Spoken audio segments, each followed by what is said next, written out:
সকালে রোদের দেখা মিললেও দুপুরের পর হঠাৎ বদলাতে শুরু করে আবহাওয়া।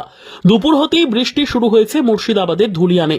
মে মাসের দুপুরে ঝলমলে রোদ, তবু রোদের মধ্যেও অনেকেই ঠান্ডার আমেজ উপভোগ করতে চান। কয়েকদিন ধরেই বৃষ্টির পূর্বাভাস লক্ষ্য করা যাচ্ছে, সেই কারণেই জাঁকিয়ে গরম পড়েনি মুর্শিদাবাদের ধুলিয়ানে। সকালে রোদের দেখা মিললেও দুপুরের পর হঠাৎ বদলাতে শুরু করে আবহাওয়া। রাজ্যের একাধিক জেলায় দুপুর হতেই বৃষ্টি শুরু হয়েছে। বাদ গেল না মুর্শিদাবাদ। দুপুরের পর শহরের চেহারা বদলে গেল অনেকটাই। শুরু হয়েছে বৃষ্টি, রোদ একেবারে উধাও। ধুলিয়ান কাঞ্চনতলা গঙ্গাঘাট থেকে শুরু করে শিব মন্দির বাজার, রাজবাড়ি, পাড়ার মোড়, পুরো এলাকা জুড়েই মনে হচ্ছে সন্ধে নেমেছে। কিন্তু দৃশ্যটা ছিল দুপুর আড়াইটের। তবে এরকম বৃষ্টি শুধুমাত্র ধুলিয়ানে হচ্ছে না, সাহেবগঞ্জ, মালদা, সুতি, পাকুড় বিস্তীর্ণ এলাকা জুড়ে এরকম বৃষ্টি লক্ষ্য করা যাচ্ছে। বৃষ্টির কারণে রাস্তাঘাট ফাঁকা। বৃষ্টির পর এক অপরূপ সৌন্দর্যের দৃশ্য নিয়েছে ধুলিয়ান কাঞ্চনতলা গঙ্গাঘাট। প্রবন্ধ দাসের রিপোর্ট, সোনার বঙ্গ নিউজ।